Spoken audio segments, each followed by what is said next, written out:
134 now, plus China, to almost 2/3 of the United Nations, to work with also developed countries to adopt the Sustainable Development Goals unanimously. This was led by a process of, or led by the G77, chaired by South Africa in 2015. We did say earlier on in the Commission that we will take the same process and the leadership until the end of the year to Paris, where the COP21 will be taking place. What excites us again on the post-2015 Millennium Goals is that we managed to work through the G77 plus China that issues of eradication of poverty do not get swept under the carpet, but that they become a priority amongst the 17 goals that have been adopted by the SDGs. We noted also, separate issue, that global terrorism and extremism is on the rise, and that is also accompanied by recruitment of young people to join these weird organizations. But also we've seen unprecedented mass migration of people. Now, we are noting that this is really largely, particularly in the Middle East, as a result of regime change. This follows military regime change. Now, if we check, these people now that are migrating en masse from your Afghanistan, from Iraq, from Yemen, from Libya, and all these countries, you would have had this regime change that is imposed largely. So we are saying that we are being, seen to be have been correct, that political challenges in a given country need political solutions, that military intervention does not bring sustainable peace and development. So on the matter of the ICC that the chairperson of the committee had referred to, there is a ASP, Assembly of State Parties, that will be sitting in November. So we have publicly, through you, through the media, last week informed that we have submitted an agenda item for the review. The Rome statutes are reviewed through the meetings of the ASP. Thank you. Thank you very much. We will take, I know the great interest of Sophie. On the issue of the ICC, even though the ANC has taken a decision to recommend to those who are deployed in government to review the membership, the problem would be when you look at the Rome Statute, it says that even if you were to withdraw, all those cases which are currently before the court, you'll still be bound by the rules and regulations around how you conduct yourself with people who are appearing before the court. And you will be hosting China and other African heads of state. And President al-Bashir is a member of the African Union. He's an African. He is expected to attend. How are you going to deal with this? And finally, on the issue of the Security Council, clearly, since 1994, President Mandela spoke about the issue. President Mbeki was vocal about the transformation of the UN. President Zuma is. But the recently concluded UNGA, nothing happened. Instead, when we were supposed to celebrate these 70 years, we saw a huge fight between Russia and US. And transformation took a backseat. Well, I think we were, again, confirmed to have been correct when we said they, the big powers or the permanent members themselves, put their interests before all of us. For the mere fact that now you have 2 members of the Security Council in another country confirms that the time is but now to reform. You would recall that the last big push, which also brought in the Millennium Development Goals. Remember, when the UN was formed, there was this notion that it should be, the United Nations should be about peace, security, and development. And this were brought by Kofi Annan when he was Secretary General, when he last spoke of the 10 immediate and urgent reform matters on the security of the UN agencies in totality, but primarily also including the UN Security Council. So we are counting the years. Of course, we are getting impatient as you are, but we're not giving up. On the Rome statutes, we don't have any South African who's facing the council at the moment, the ICC. Secondly, what builds the ICC is Rome statutes, and they get amended, they get reconsidered. All those elements that you referred to are not a constitution of a given country. They get looked at or to at the ASP, at the Assembly of State Parties, where we are members and where it's annual. So the next one would be this coming November. We are members of the China-Africa Forum for Cooperation, and so is Sudan. So Sudan will be invited, like all other member states that are members of the of FOCAC. We are the host country again. And we are also in the resolution saying Parliament must look at the implementation law on the Rome Statute and realign it to the issue of respecting immunities. That is part of the international instrument that gives immunity to those that it always gives, because all other nations have immunities act that is not superseded by the domestic law. And ours, unfortunately, it was the other way around. And then also other powerful nations such as Britain, which is signatory, has a waiver. We might even have to look at waiver for so long as those meetings are meetings of multilateral to pursue the issues of bringing peace, just, equitable world order. And such leaders who are members be afforded an opportunity to attend, without obviously neglecting the issues of human rights in general. We'll take the 2 last hands. Ishajra, Muzabantu, Stephen, Crotes, and Madam Maraina. And the last one is somewhere here. I'm looking for him. My friend from Citizen. You always know what He's not here yet. Okay, someone must look for him. I would like him to ask a question. Or whatever he asks. Warren. Someone must look for Warren. I want him to ask a question. Hajra Margie, Power News.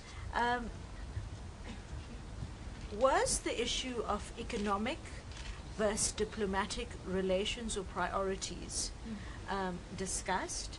And secondly, there's very strong language in the discussion document, and in reference to the US, the word imperialism is used. What did the Commission think of that, and is there realignment in terms of East-West politics? Zabandu, Stephen Crotes. Stephen Crotes, Eyewitness News. Good afternoon, ma'am.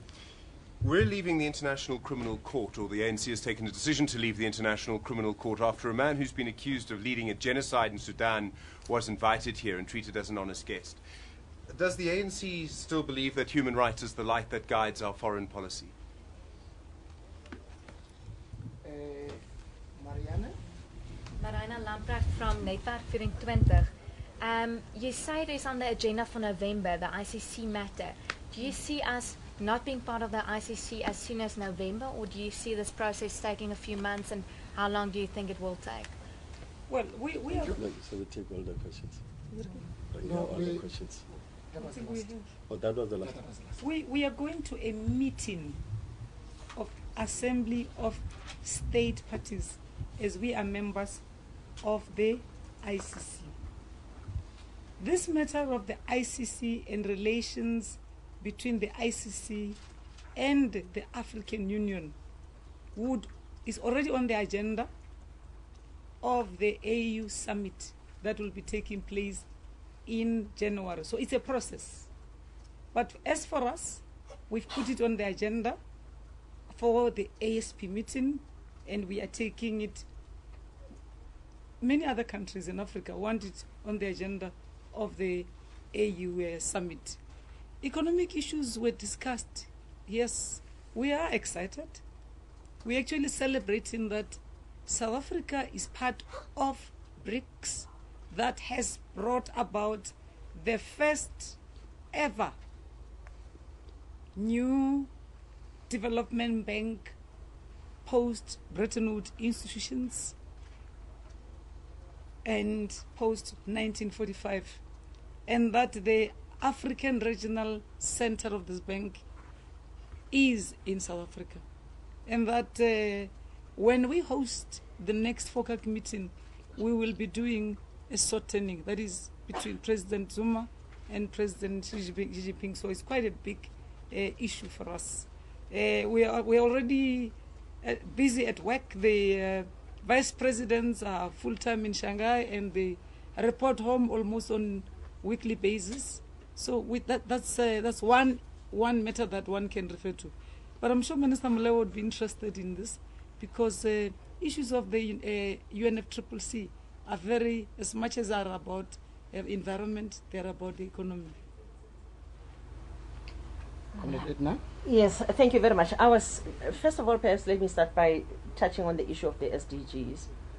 The Sustainable Development Goals, as you may be aware by now, the implementation thereof on an ongoing basis, so has the meeting decided that we do recognize that they've actually been interwoven into our national development plan. And therefore, we are one of the countries that are not necessarily going to actually struggle in terms of beginning to implement the SDGs, because there are many, actually all of them are already in our NDP. So it'll really just be a continuation of work, perhaps also here and there tweaking some fund-related issues and so forth. That's the first thing. Second thing related to that, I just wanted to add on, Comrade Maite touched on, which is the UNFCCC. Now, South Africa is a convener or the chair of G77 plus China. And therefore, it means that that meeting will also be chaired by South Africa. There are quite a lot of issues, as you know, that will be discussed there of great importance. But I may as well just remind us that South Africa is very interested in the discussions there, because indeed the Durban platform that is expected to produce an outcome of an agreement started here at 20, and that whole process was born here in South Africa. So we have great interest in that, and therefore would like to see an agreement that comes out of there that carries various principles that are of great importance. Those were also discussed in the meeting now. Of great importance, one is common but differentiated responsibilities and capabilities, meaning that we are parties that have got to play a role, all of us, but we are not equal. And therefore the developed countries need to lead that process. So this meeting has actually given that mandate for us to follow through that process. Yes, South Africa still holds the flag of human rights. We are not lowering it. We'll continuously hold it high. However, 21 years into democracy and us throwing our weight in the international space and sphere, we have realized that other nations comes in there with selfish interest. They rather put their own interest first than the world interest.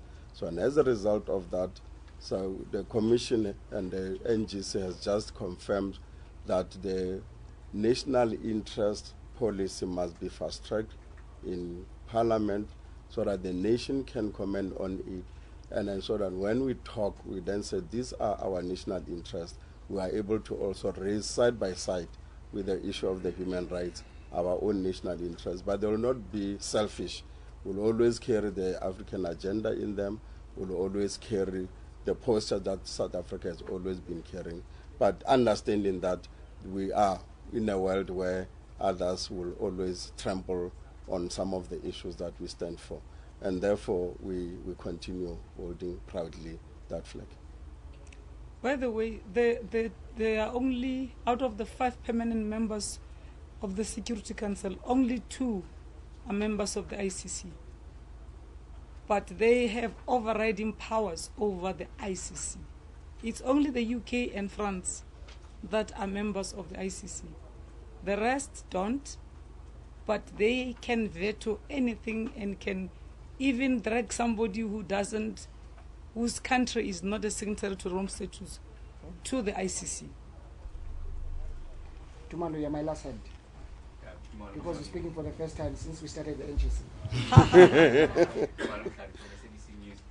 I just want to do a follow-up, pose a follow-up question on the ICC matter as well, for clarity. There's been talk also of the formation of a African criminal court running concurrently with this issue of non-compliance. I just want to know if it's been discussed, and what's the ANC's position on the formation of an African criminal court, so that it's not seen as impunity is the... Yes, it was discussed that it's called the African Court of Justice and Human Rights, that it must be strengthened, and then also some of the cases that are there in space ought to be referred to it, so that we could then begin to look at Africa developing its own capacity to fairly deal with the issues of human rights, genocide, and war crimes. And indeed, that has been confirmed by the Commission, and that the NGC has taken it up as a resolution too. Thanks very much to the International Commission. Yeah. Thank you. Thank you. The next commission is ready. Yo. Yeah, we are getting briefings from us. We are getting briefings from us. Getting commission report from us.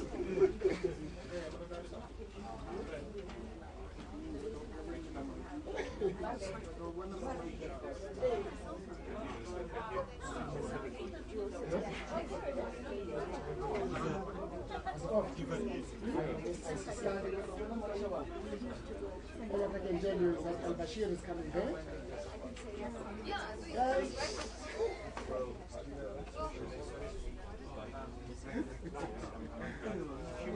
That's fine. International expert. One day you are a mining expert. The other you are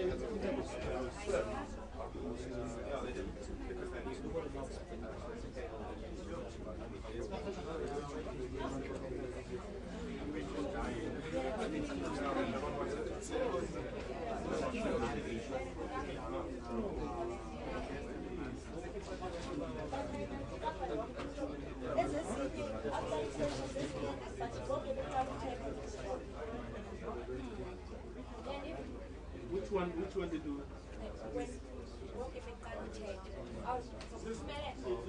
Yes. Comrade NG.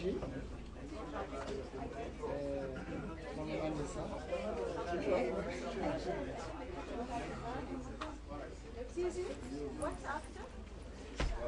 Education. Health. Oh, you mean after? This is education, health, science, and technology. Give. Hey, confused. Okay, you took my notes.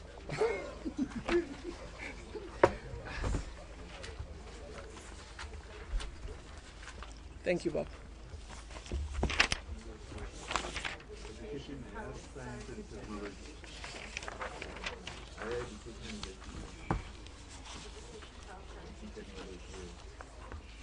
Thank you very much, members of the media. We are joined by Comrade NG and Comrade Naledi Mandisa Pandwe on behalf of Education, Health, Science and Technology Commission. just the highlights of the Commission's report to the plenary. Thank you very much. Thank you. Do you want to? Okay. I want to do it. All right. We had very good discussions in our commission. As you're aware, we deal with a number of sectors: basic education, higher education and training, health, as well as science and technology. We reported on our performance with respect to the various resolutions adopted by the African National Congress at the Mangaung Conference. There's a detailed report that sets out how each of the sectors have performed with respect to the resolutions. We have acted on the majority of the resolutions. There are a few matters that remain outstanding, which the Commission has asked us to give greater attention to as the subcommittee of the NEC on these sectors. The first of these is urgent and speedy action with respect to finality on the national health insurance. Was a strong recommendation from the Commission. It was their view that Treasury, if the barrier or lack of action is due to finances, then Treasury must be encouraged strongly to ensure that resources are available and that the financing paper on the NHI is completed, so that the NHI white paper can be taken into the public domain. Many of the comrades in the Commission reported on their support for progress they're noting in the pilot sites on the NHI, and actually some of them called for more such sites to be set up. There's a very strong call for expansion of medical student numbers. It was felt we don't have enough doctors.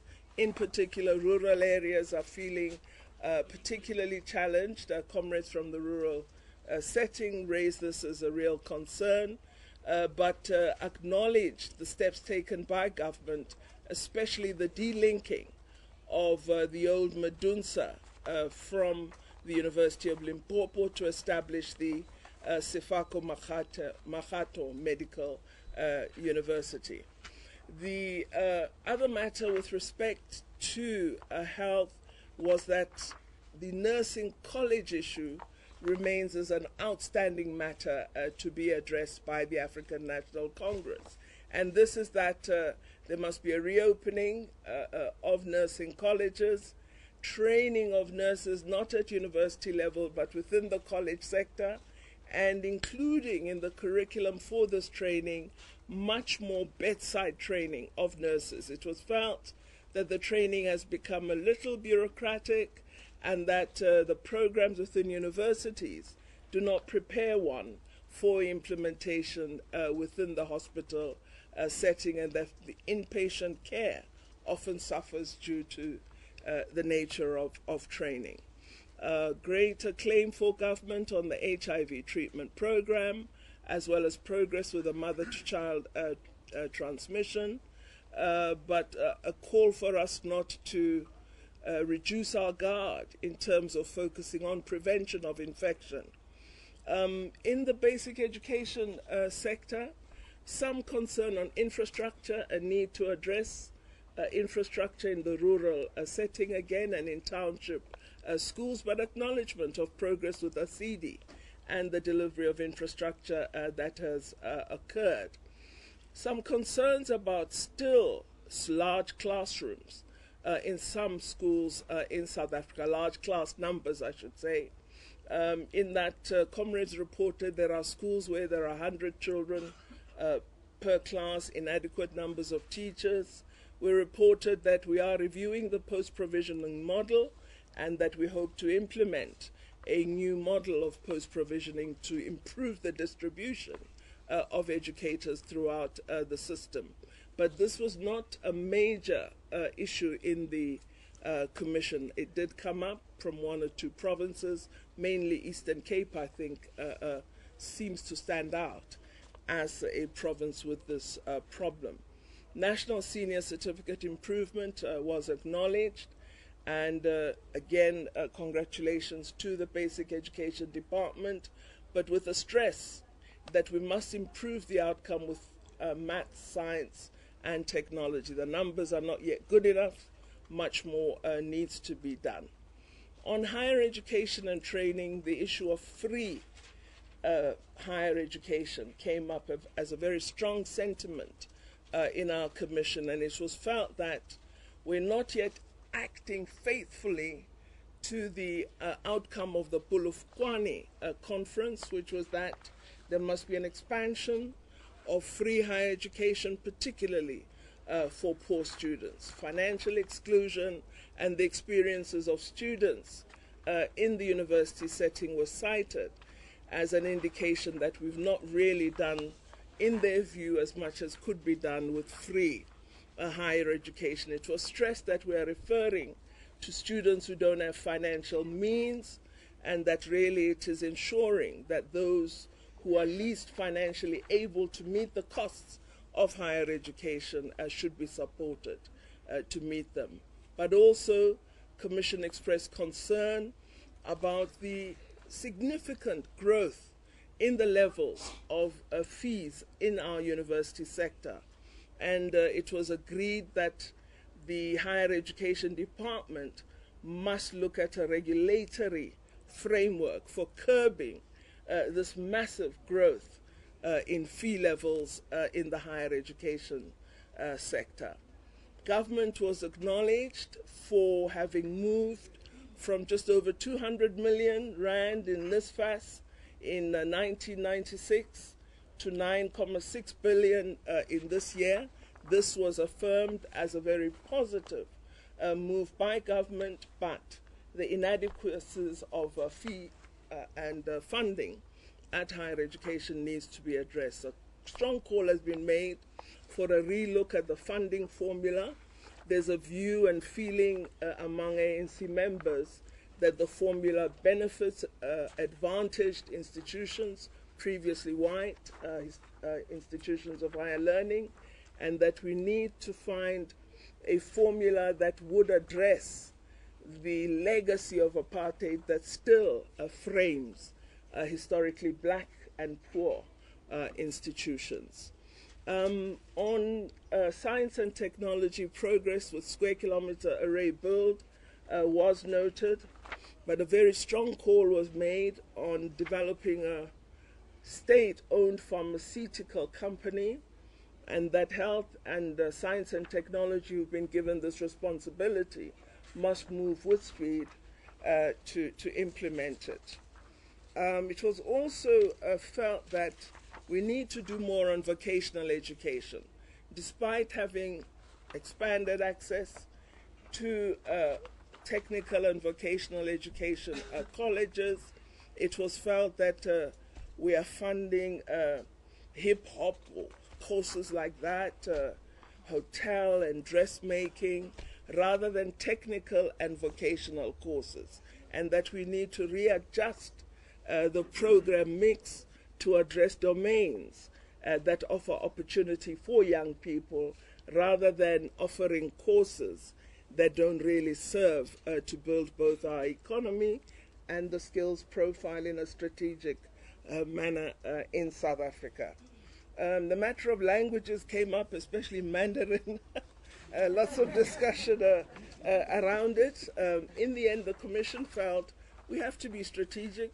We have to acknowledge that the world has changed, and it is important that we introduce a range of languages within the basic education sector. Swahili came up as a strong call by many of our comrades. And let me conclude with two matters, and that is the Commission and the plenary have strongly affirmed the annual national assessments and have said we must proceed with this. It's an important intervention, and if there are problems, we must review and discuss with implementation proceeding. We cannot stop such an important intervention in basic education. And finally, plenary felt we still haven't arrived at that point where all teachers are in school on time and teaching. that in many schools in our disadvantaged communities, children are not getting the amount of teaching that they should be receiving. So we haven't cracked yet this issue of discipline, attendance, and teaching in school, and we need to attend to it. The call was we should look at an inspectorate or other means, but they're not happy at the moment. Thank you very much. Thanks very much, Sis Naledi. Mama Angelina? I think you forgot also to mention that there was, I think, celebration of some of the NHI sites, that there are very great improvements, or some sites of NHI which are doing very well, and there was a view that they have to be fast-tracked and popularized so that people are aware of them. And also the question of school safety was also raised as another issue, including manufacturing of drugs and pharmaceuticals. So just add those three additional areas that came through. Thank you very much, comrades. We will take Tandabantu. His name is Tandabantu. It's Tandabantu. Tandabantu. Okay. Tandabantu Power from ENCA. Nobody abana. Tandabantu. Masinana. GNEWN. Kaya from Kaya FM. Andy Kanta. How are you? Tandabantu. Good afternoon. Good afternoon. Kasbar from ENCA. Ms. Moteka and Ms. Pandor, you referred to the NGC's decision to fast-track the implementation of NHI. Was the current financial climate and the fact that the economy is not performing very well taken into account? Because where will the money come from? If that seems to be the case, as to why NHI isn't being rolled out faster and more effectively, where's the money going to come from to increase that spending? And you also referred to the fact that the NGC wants to see an improvement in our maths and science results. Where are the practical ideas to improve that? And for that matter, you also said that the NGC is resolved to see the annual national assessments press ahead.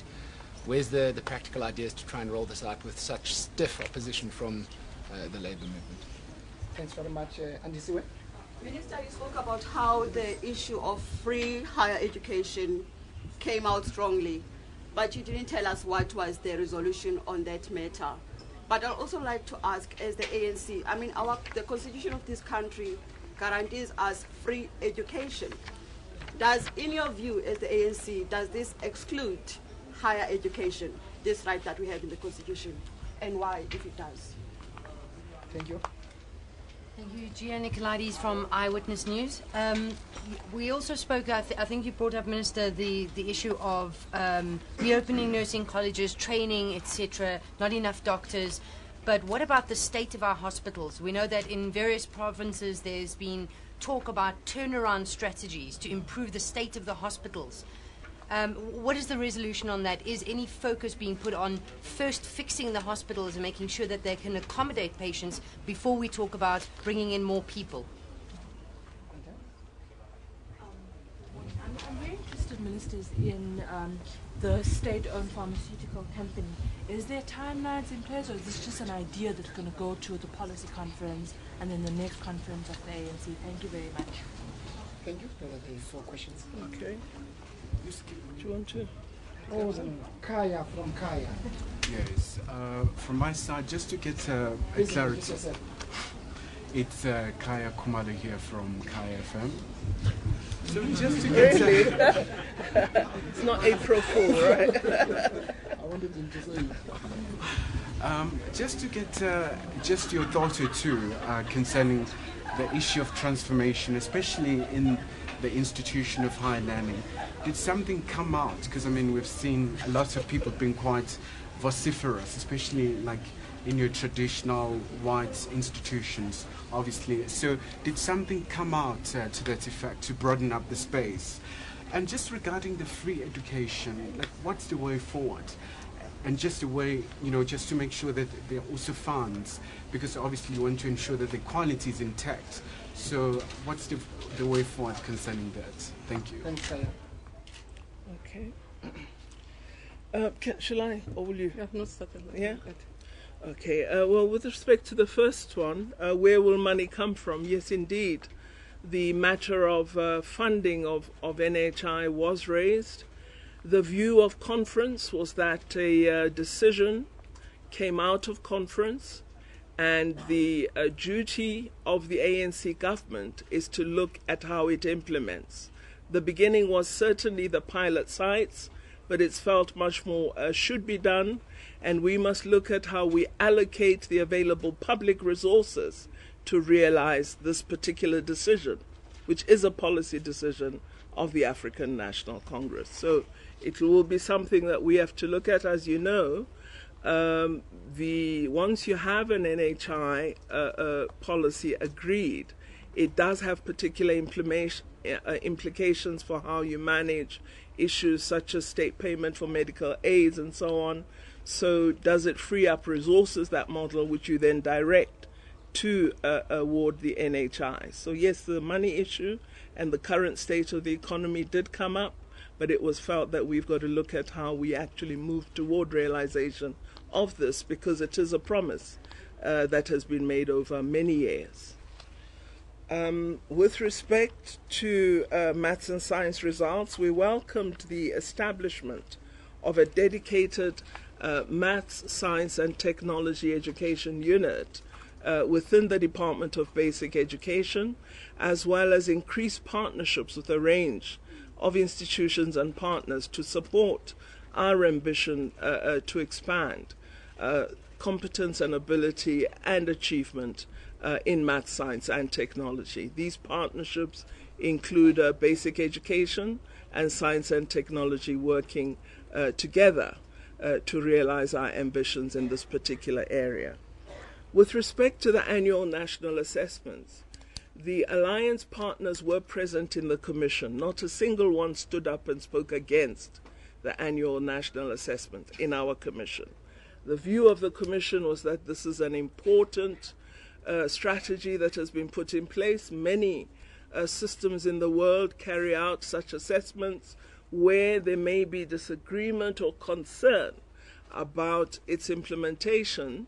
The process of review has already actually been set in motion in basic education, and we should allow that review to continue, but we shouldn't in any way detract from the importance of continuing with the annual national assessment. And that was the strong sentiment in the Commission, and it's been supported in the plenary. The Constitution doesn't refer to free higher education. It refers to basic education as the primary right, and then refers to further education as having to be made available progressively as we achieve the means to do so.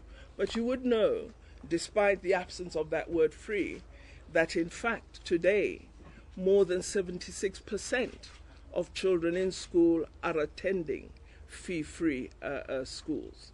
So we've moved as this government quite a substantial way in actually granting free schooling to the people of our country. I think even with respect to higher education, the figures I mentioned with respect to NSFAS have been a very important intervention, which has seen children from families and backgrounds who'd never have access to higher education getting it. So we acknowledge that there are challenges, but we believe much has been done, and the strong sentiment from plenary is we actually should move toward much more support for young people who come from families that just cannot afford higher education. And we've directed higher education and training to follow up on this aspect and come back to our subcommittee with a report. The issue of quality in health institutions was raised by many of the comrades. We were able to report on what is being done in several provinces, because we had the MECs as well as chairs of the provinces present in parts of the Commission's deliberations. And we're all agreed that we must improve the quality both in basic education as well as within the health sector. We're concerned that the reports we've received of poor quality in certain areas, and have agreed that these must be attended to.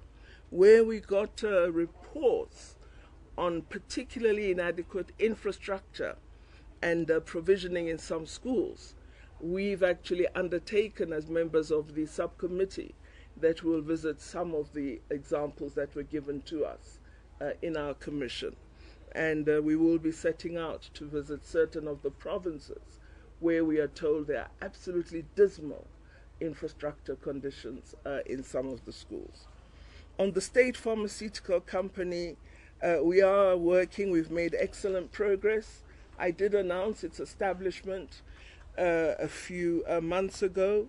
We've now established a group of executive directors, and we've appointed a senior manager from Nexa to lead the team that is going to give life to Ketlapela.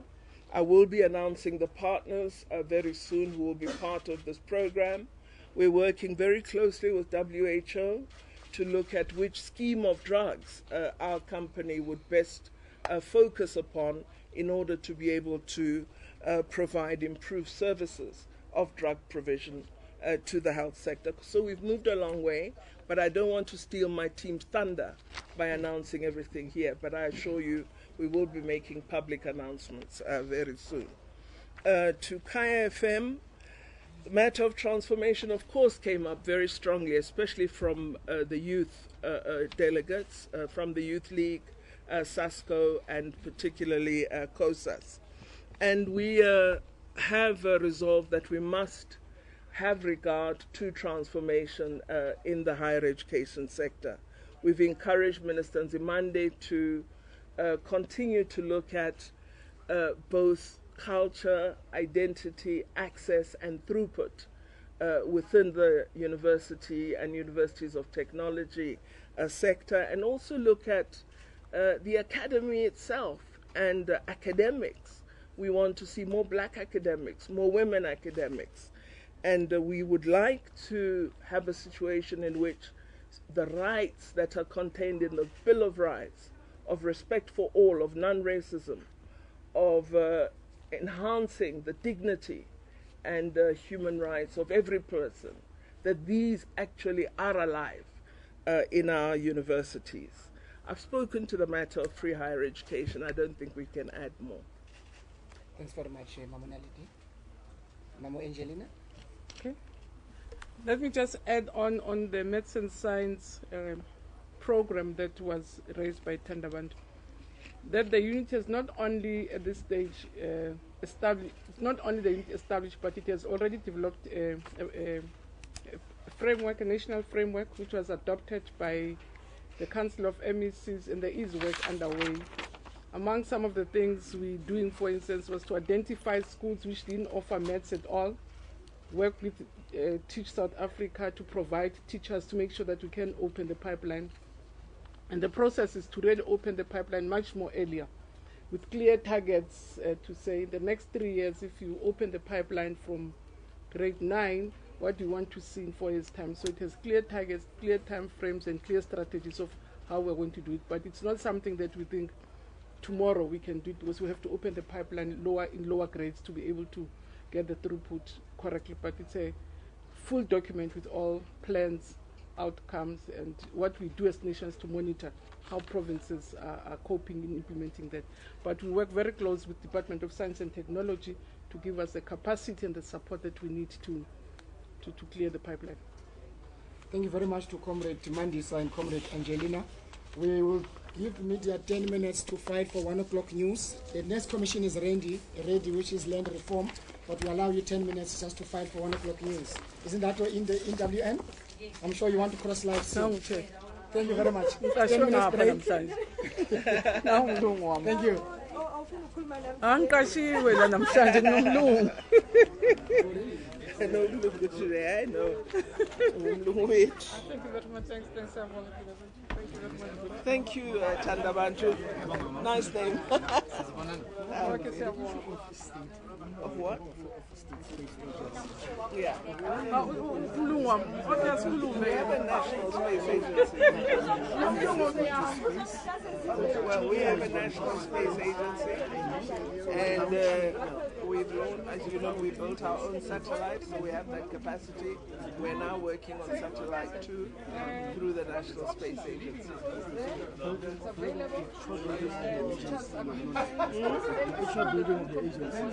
Building in what way? Having astronauts and all of that. No, we're not at that point yet. We believe the strategic opportunities are in the satellite industry, the satellite build, both micro-satellites as well as larger ones. And that's the program we're implementing.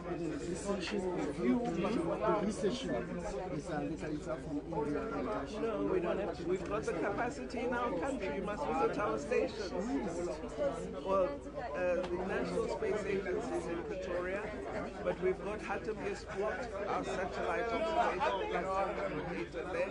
You should visit all of them. We've got a site in Hermanus. We have even launch facilities in the Western Cape, which we want to revive. They were in mothball just before the end of apartheid. We want to refurbish them and be able to launch our own satellites from South Africa. So I'll make sure, what's your name, sorry? Given, okay. I'll make sure that we really invite you and take you. You must appreciate our it's incredible. For our these sites and then speak as well to Usandile, who's the CEO of the National Space Agency, and he'll take you through what we're working with NASA. It's brilliant work.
I know it's hectic for you guys.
Remember what she said?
Them what we must do for them.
Someone would understand.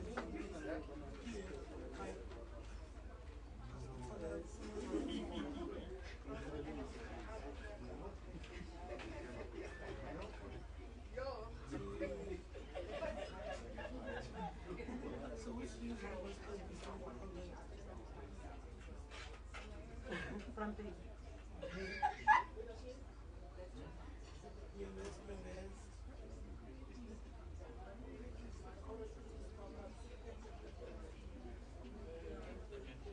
We were looking for Warren and we found him.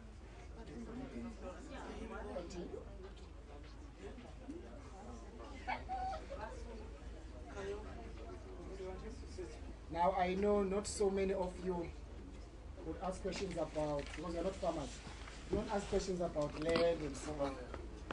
I only have 2 farmers sitting with me in front.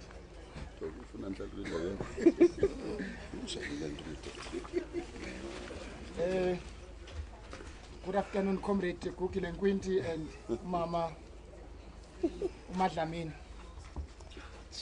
It's a commission on land reform. We had to take a few minutes break because it has been back to back for the media to file. So we'll allow you just to give the highlights of the commission and what has been adopted by the plenary. Thank you. Thank you very much. Good afternoon to ladies and gentlemen of the media. I'm sure as you've heard from other commissions before us that the NGC really is about the midterm review of how we have implemented our resolutions from our last Congress. It was no different from this commission. So what we did was to assess how far we have moved, but also analyze what challenges are there and identify areas where we need to improve. So the commission, in its work, felt that there was overall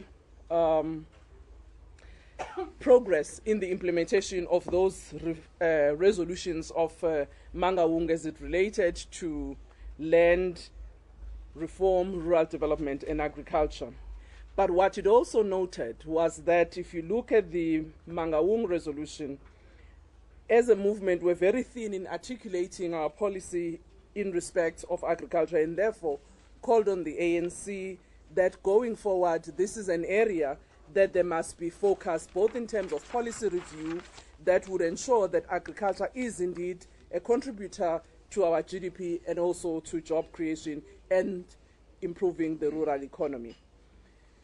The Commission further noted other initiatives that have been undertaken by the ANC-led government in respect of agriculture and rural development, particularly the development of agri-parks, which is seen as an instrument for improving food security and also rural enterprises.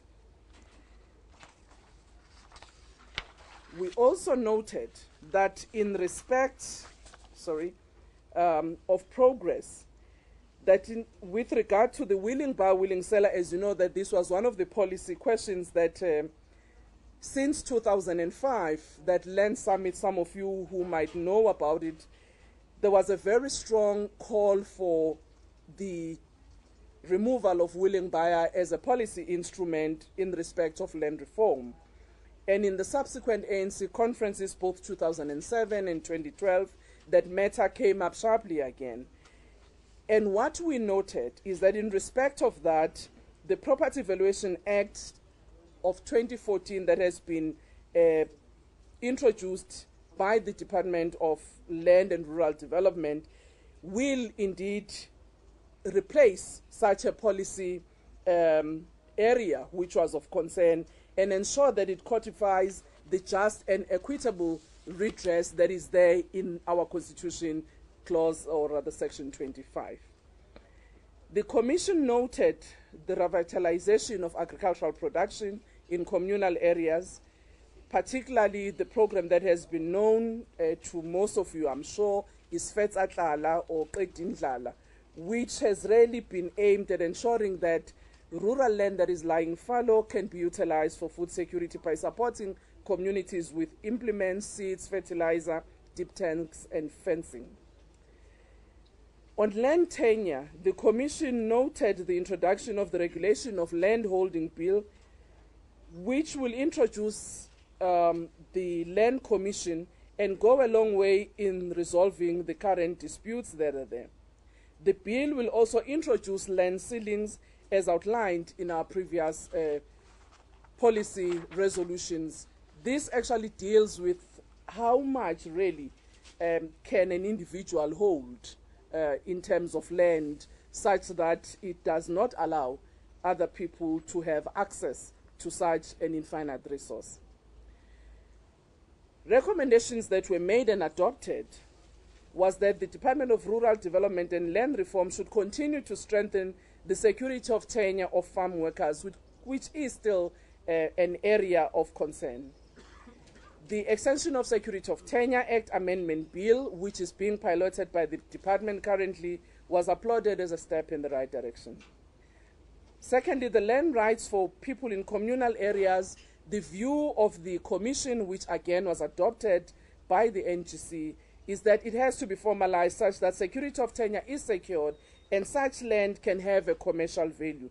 There was a strong proposal that there should be title on communal land, however, to ensure landlessness where it might be.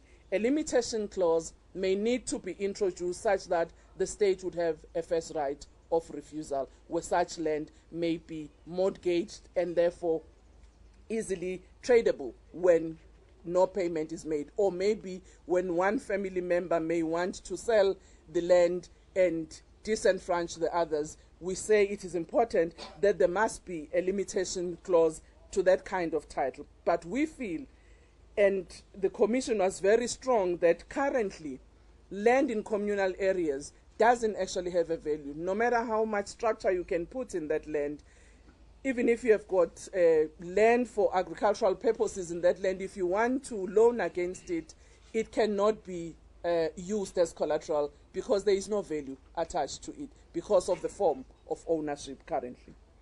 The Commission also resolved that there should be equitable access to land for women and that their interests be protected. This emerged large measure in the Commission because communities, particularly in rural areas, as we know, that access to land for women is still in relation to their status either as wives to their men, and that's how they then have access to land. Or if they are not married, it's through the uncle or the son. So we say this cannot continue where one part of our society becomes a perpetual minor, that the effective clause of equality in our Constitution must also be realized in our legislation as well as policy. Unemployed graduates who have done agriculture, there was a strong view that these must be prioritized for land reform program, particularly the lease of state land for productive purposes. And there should be a serious targeting of rural youth, and also there was a strong call for those demobilized soldiers of the former MK and other liberation forces who may want to go into agriculture as a career. There was also a strong call for the reform of the community property associations, as it is known as CPA, because there was a strong view that the current legal framework does not give enough power to community members to be able to direct the work of the CPA, nor does it give enough room for the state to intervene in the interest of the majority where there may be problems, particularly with the leadership and governance of such structures. It was also proposed that there should be measures put in place by the ANC-led government to capacitate the beneficiaries of land reform. We note that the work on revitalization of that program through the recapitalization program of land affairs has gone a long way, but more can still be done to ensure that capacity is built to those who have been beneficiaries of land reform and land restitution in particular. We also noted the work that is being done by the Department of Public Works in respect of expropriation, of the amendment rather, of the Expropriation Act, and therefore there was a call by the National General Council that there should be indeed an amendment of this legislation by this term of office of the government. And this should be done in line with the constitutional framework. On land currently owned by foreigners, the legal options should be considered in the context of what the Constitution provides. Policy conference, upcoming one, 2017, in our view, should finalize the detail of what policy should govern land ownership in South Africa, which will then be adopted by our Congress in 2017. On land owned by banks, the legal prospects of the acquisition of this land for land reform beneficiaries in particular, and in the context of land ceiling where it is established that it may be lying fallow, need to be pursued so that it's not actually kept for speculative purposes. The current proposed ceilings on different forms of land ownership and use is supported by NGC and find expression through the introduction of the legislation. That is the call of the Commission, that while we appreciate the proposals, but they must be put within a legal framework. ANC structures, especially in rural areas, we feel they should be there to ensure that they interpret the legal regimes that are there so that communities can understand how they can access their rights in law and be able to be protected, and particularly when it comes to issues of people living in farms. There were issues raised about governance, which relates to the alignment between government departments, so that there are no conflictual regulatory frameworks, particularly on those departments in respect of land reform. On agriculture, as I said earlier, there was a strong call that the ANC should develop a clear policy on agriculture that ensures that there is a deliberate focus to support agricultural development for black farmers and the beneficiaries of land reform and farmers generally. Agricultural support to small and medium-scale farmers should be prioritized. We also said that specific agricultural infrastructure should also be prioritized and ensure that this is done in support of the sector. Agricultural financing, there was a strong call by the Commission, supported by the NGC, that we should review our agricultural financing, and in particular the legislative framework of the Land and Agricultural Bank, so that it becomes supportive to the development agenda in our country currently as it relates to agriculture. Revival of agricultural colleges was one of such an area that there was a strong call that they must be revived. On agricultural subsidies, there was a strong call from the Commission that these should be supported, obviously within the trade rules that the country is a signatory to, such as the World Trade Organization, so as to address the impact of the historical deregulation of the agricultural sector, as we all know, which has had a negative impact on the industry as a whole. And we also call for a review of our tariff regimes and the implementation of input substitution to be considered where appropriate. We also said an agricultural trade strategy should also ensure that it supports local producers in creating local markets for small enterprises. Issues of research, again, agricultural research was raised as an important element that has to be put as part of the government action program going forward. There were then specific issues that were raised by the Commission that relate to water and agriculture. The reform of the irrigation boards in particular, which deals with the allocation of land to those who are producers. There's a view that such allocations at the moment are not equitable, and therefore there's a need for reform. On mining and agriculture, again, this was raised as an issue that we need to really look at how we manage the tensions between agricultural land for development as well as mining development. And I think a case in point was made in Mpumalanga. If you look at Middelburg, where there has been a lot of conversion of agricultural land into mining.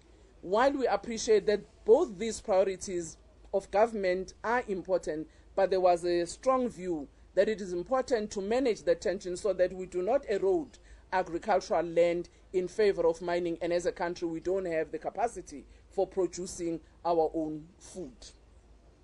Issues on human settlement, again, this area was raised, having noted that through our housing development, at times we have been encroaching on agricultural land and more so on arable land in areas such as Gauteng, where we have got very minimal arable land for agriculture, and the view that maybe as a country it's about time to relook as to whether we shouldn't go upper instead of spreading wide in terms of our housing development, so that again we can protect agricultural land.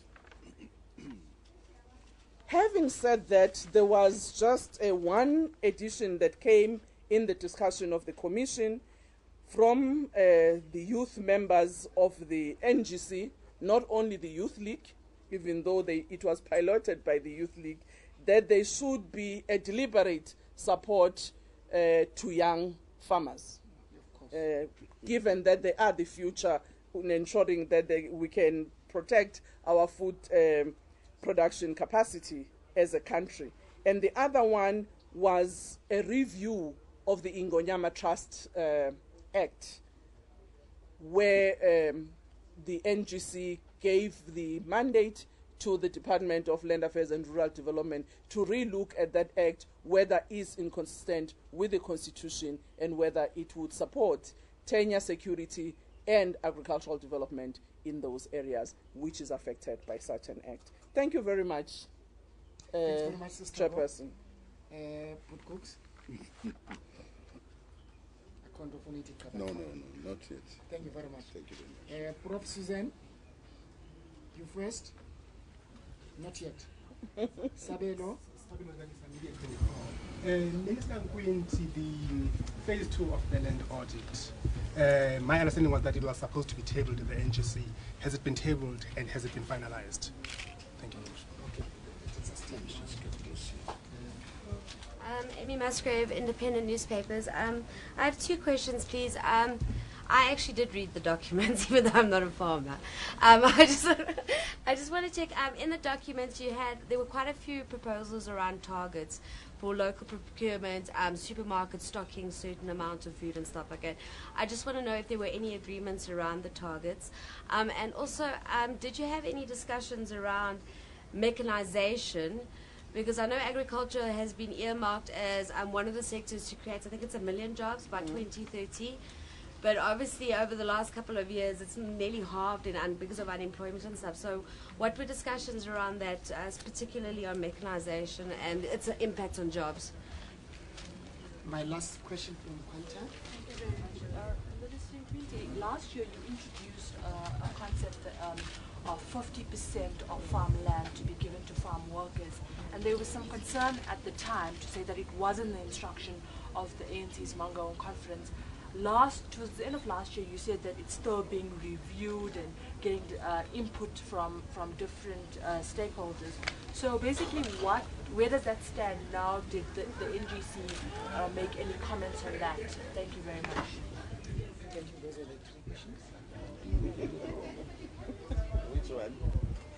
Well, Google is asking me to start. He will deal with the detail. But I can say that with respect to the land ceiling, actually that's the 50-50. There has been a support by the NGC on that policy. Minister Nkwinti would articulate the details, obviously, but it was agreed to. With regards to mechanization, yes, the Commission and the NGC, when it looks at agricultural support, they actually specifically said issues of mechanization should be looked at seriously by the government as a method to ensure that you can actually, through traction power, increase land under production. Reference was made on Fetsahlala, where it has been piloted. What that has done in actually ensuring that you give traction power to people who never had before.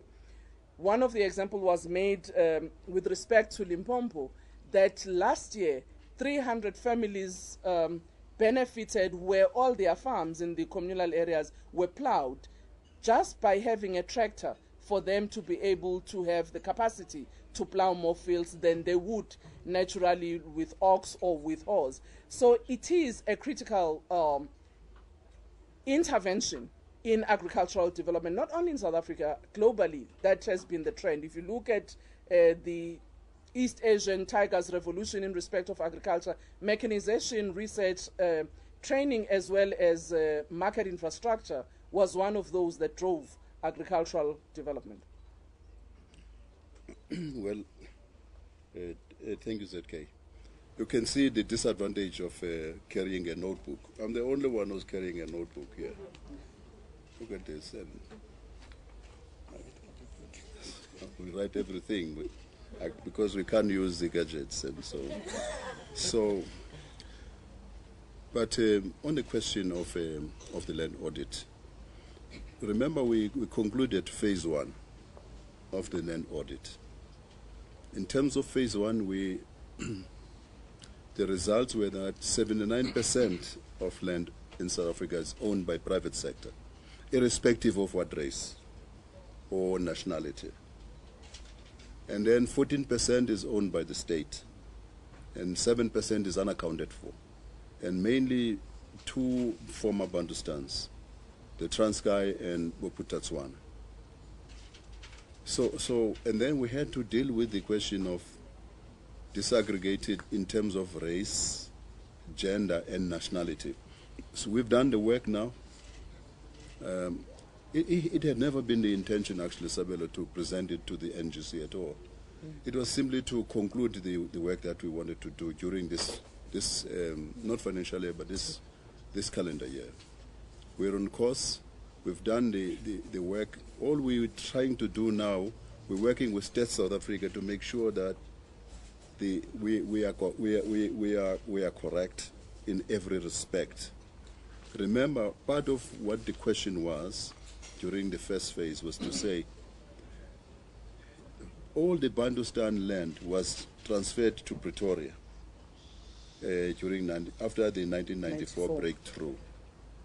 Therefore, it couldn't be that you are saying to us the state owns 14%. That's what the argument has been. It's a logical argument. All right? Because we acquired a lot of land subsequent to 1994 breakthrough.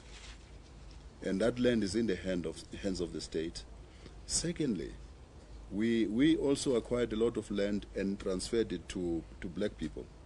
So when we say 79%, we need to make sure that that disaggregation in terms of race happens, not because of racial discrimination this time, but in terms of measuring progress that we're making in terms of redistribution of land. All right? So that's coming, and we're hoping that by the end of October we might have concluded that work we're doing with States South Africa. The detail of the 50-50, I'm very excited actually about it. Now, remember that when you take resolutions sometimes are just one line, all right? And then you develop policy on a resolution. That's just one sentence.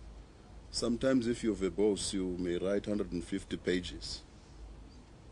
Yet the actual decision was one line. And that's really what created that initial confusion. And we all sorted it out. I won't look at him. We all sorted it out by looking at the resolutions. Once we looked at the resolutions, all of us agreed, no, it's actually in line. That matter has been put to rest. So we have, very interesting, we've got 3 farms that we purchased in the Free State, because many farmers came forward and said, we want to participate in this. So we bought 3 farms in the Free State. and we got it into partnership, workers through a workers' trust, and farmers, the neighboring farmers. The neighboring farmers own 49% of the equity, and the workers own 51%.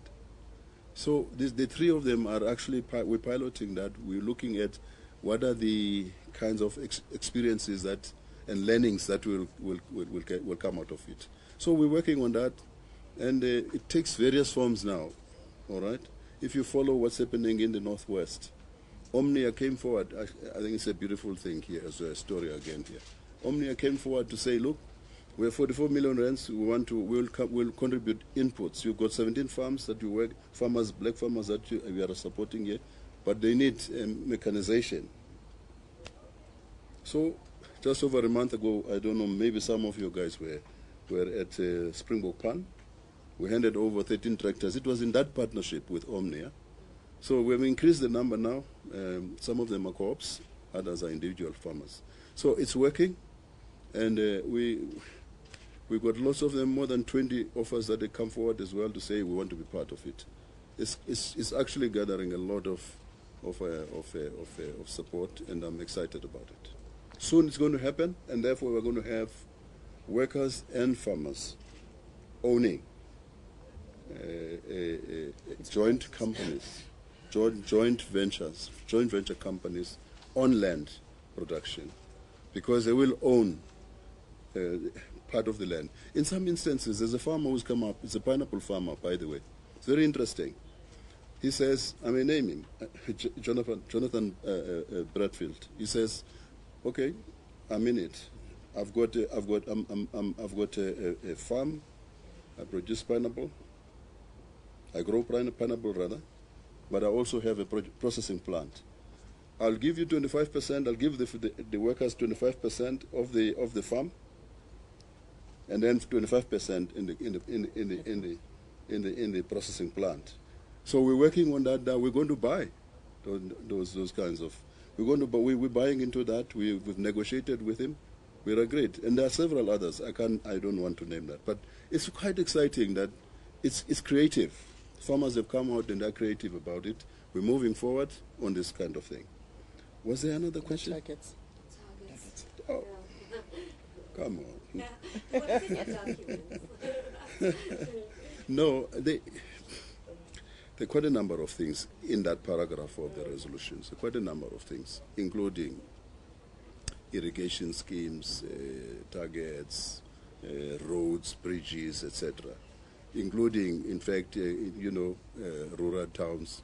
You must see emergence of rural towns. There are quite a number of them in that paragraph. I didn't think you will remember it. Well, yesterday it did come out, actually. And we were asked to put in place time frames to say, okay, this is how far we will go. We've built a few bridges, notably. If you visited, those who have visited Diatalawa in the Free State, the first green village actually that we built in the country. I hope you've been there, you've seen it.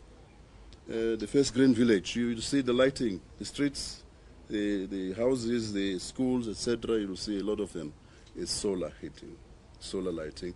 We built, it's a very nice thing. If you went there now, you'll find Nestle there, because there's a beautiful big dairy parlor there. People are milking their own. It's a very good example of what could be done in terms of using renewable energy methods.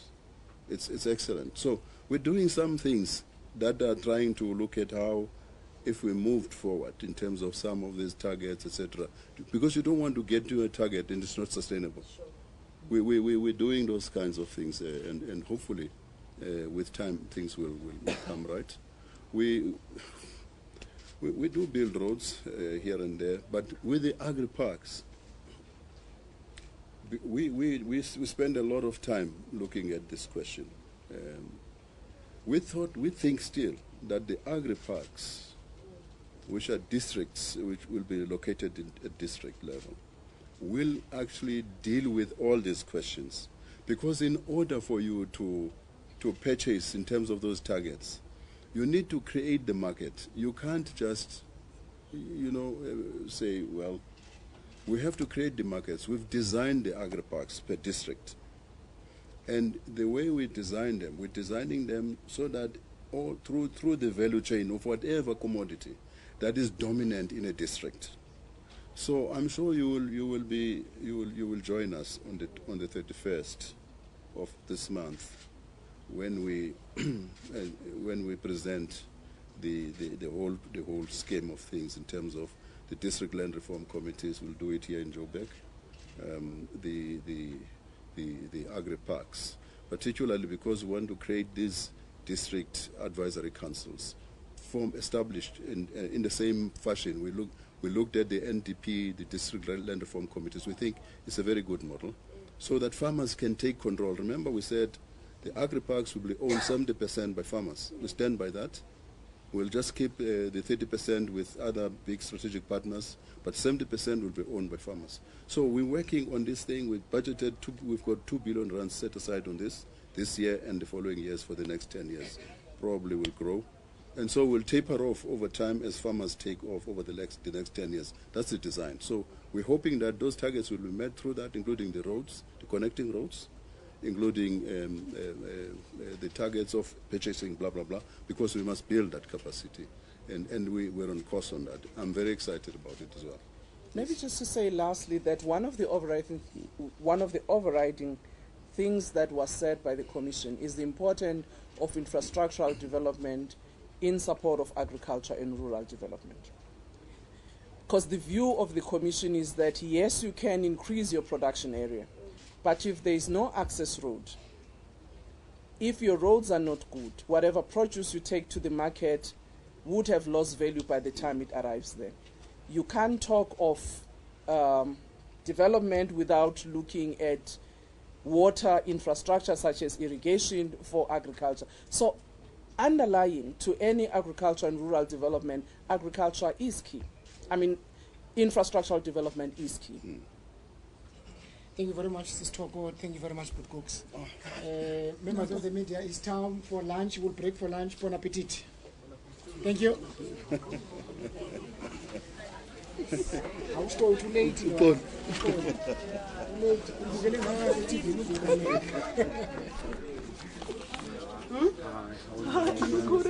Great, it's lovely seeing you. It's Kaya here from Kaya. Oh yes, I just wanted like a quick thing regarding the measures to support, like okay. So, okay, let me just set up the so, ma'am, so you just alluded to the measures to help farmers. If you may just expand on what exactly is that consisting of? Well, one of the things that is critical